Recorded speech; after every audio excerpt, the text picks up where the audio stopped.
In the summer of 1967, 5 explorers led by Dr. Elliot Hargrave vanished deep within the Amazon rainforest, chasing whispers of an uncharted river spoken of only in tribal caution. They were not treasure hunters nor missionaries, they were scholars of lost civilizations, obsessed with the notion that deep within the green labyrinth lived remnants of a forgotten culture untouched by time. The last letter sent to the university in Manaus simply read, "We found the part the world does not know."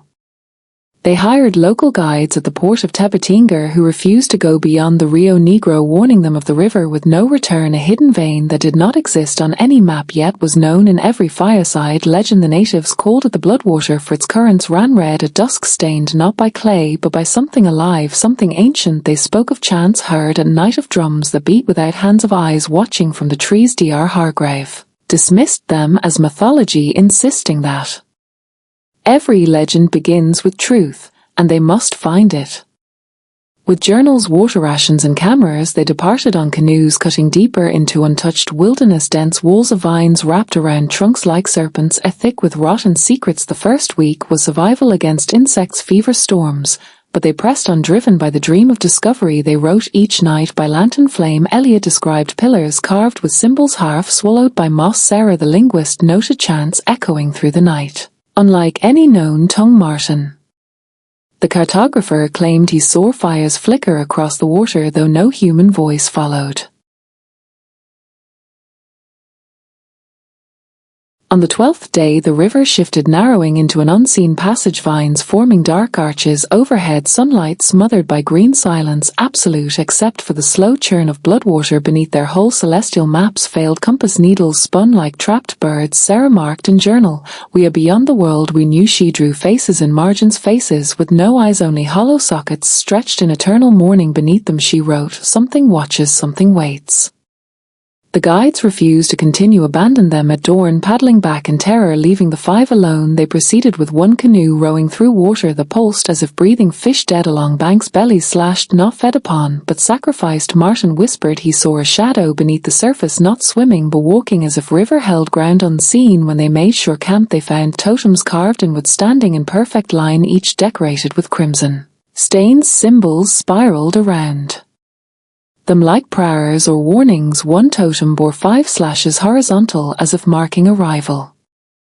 At night the forest moved, though no wind blew. Branches trembled in rhythm like distant drums. Elliot claimed he heard chanting under breath, but could not trace the source. Sarah refused sleep, drawing symbols faster, frantic. Martin stared into trees, muttering, "We should not have come." By 3rd night their rations dwindled and water supplies turned foul. Despite boiling, something unseen had poisoned it. Fever fell upon Thomas the youngest, who raved of faces in leaves, eyes in river, hands reaching from bark, begging return, turn back, but none returned.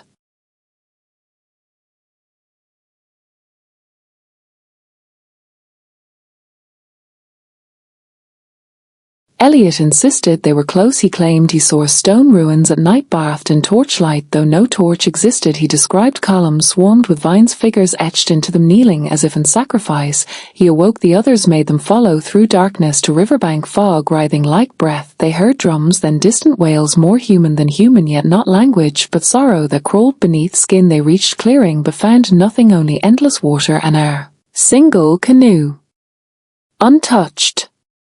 The next morning their main journal was found, torn, scratched with symbols none could decipher, pages stained in red lake, perhaps blood, perhaps river. Sarah vanished while gathering wood, only her notebook remained open on ground. Last words carved in shaky letters, "Do not sing back to the forest, it already knows your name." One by one fear fractured them. James tried to escape alone through bushes, but returned hours later, clothes soaked, eyes lifeless, saying only, "There is no exit here. The river circles. All paths lead deeper." They ceased writing after that. Camera found later contained final image blurred, but shows figures on opposite bank, clothed in leaves, skin painted white with black rings around eyes, heads tilted impossible angle, watching motionless, no mouth visible, only eyes empty, eternal within. Last known entry before silence. Elliot wrote, "We have found the heart of myth, but it beats to take life, not reveal it. The river is alive, it remembers those who defy it, and it will not let us leave." When a search team funded by the Tribal elders, when questioned, refused to speak of Bloodwater, only closing eyes in silence. Some claimed explorers crossed into land of those who guard memory, ancient keepers who punish trespass. None tribe nor outsider may approach river at dusk, for those who hear the chant will answer and be lost forever, not dead, not alive, but remembered only by the forest itself and its hunger. No investigator ever solved absence, no evidence of attack or starvation, no path of departure, only endless green and river that leaves no witness. To this day maps do not mark any such path yet. At night, passing boats along remote Amazon tributaries report drumming from unseen shores, whispers in unknown tongue, silhouettes watching from trees. Some say, if you approach water at dusk you will see 5 figures knee-deep, motionless, gazing, not pleading, not threatening, only waiting, as if river still holds them between this world and the next. The Amazon keeps its secrets swallowed in roots and bloodwater, where those who seek truth may find only disappearance.